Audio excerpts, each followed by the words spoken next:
And like I said, when Judge Miller gave me a frivolous order within that case, I filed a motion.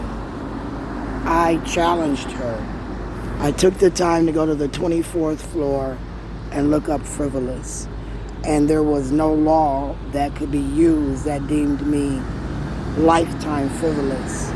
So if I go through my bag and one case on the list that I just got has an expungement behind it, if one case on the list that I just got was deemed to be not frivolous, and Linda Baker, Bobby Joe Champion, Keith Ellison for Kamala, Amy Klobuchar, I don't give a fuck.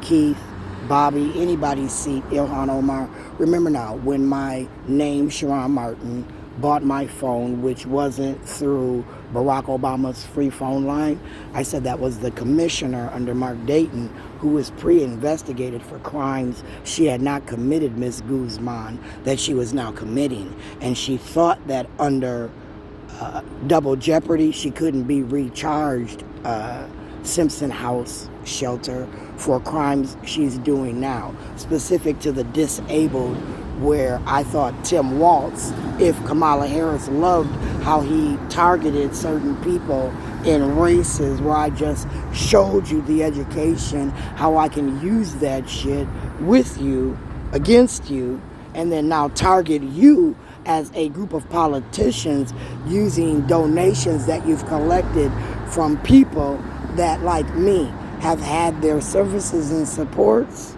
taken, and under COVID given out double, triple, where I thought that PCAs were collecting 3 times the amount under Tim Walz to now target, abuse the disabled through a group of computers, tablets, and iPhones and phone lines, where the LLC licensure from the truck industry, you know, the food trucks, there was a loophole with the food trucks as they became incorporated as a food truck. People like Market Barbecue, they've got a restaurant and a food truck, so that when you incorporate your life with them and eat their food, you have a restaurant to go back to. Some of these trucks don't have that, and if you don't know the truck, if the truck goes out of business, you can't find it. Food poisoning would be just your problem, not the city of Minneapolis's, who allow these food trucks to be independent in a contract where they're incorporated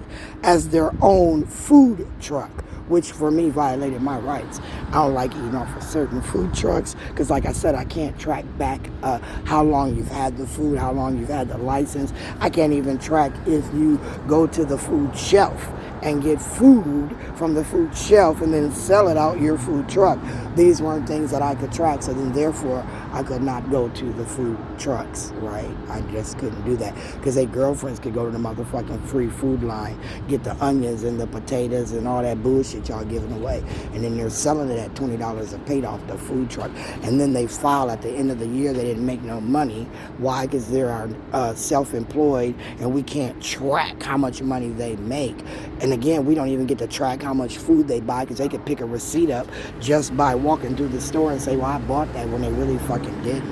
I had a problem with the food truck industry, and that loophole allowed people like Metro PCS to be independently licensed as their own corporation, so that when you call to complain to corp, you're now calling the independent business in the neighborhood. You're not actually getting to corporate like T-Mobile, right? Because T-Mobile hires people like Metro PCS to be a third-party distributor of their contracts as well as their equipment, which under T-Mobile, Metro PCS, right, Lori Swanson was sued by me, and I said that's where Keith Ellison got a hold of my fucking name, my phone line, when he became in your spot, Lori Swanson. I said he then got those files. Him and Barack were discontinuing my records as Keith followed me from place to place through my phone, GPSing with an illegal contract, where I thought NASA, working with Keith and, Honeywell, was now using these as a walking tower. I thought, bitch, you could really be a walking tower like a bionic woman. right, under the University of Minnesota through Keith Ellison, who got an illegal, case study contract from Atlee Riley, as Amy Jane Getz was paid $30,000 because she was not only going bankrupt, but she didn't have any students. Now she got a lot of EBD students of Somalian, Africans, Mexican, where the schools through Keith and Kim are paying them. I thought that was a win-win for them motherfuckers and a lose-lose for me, 2-9.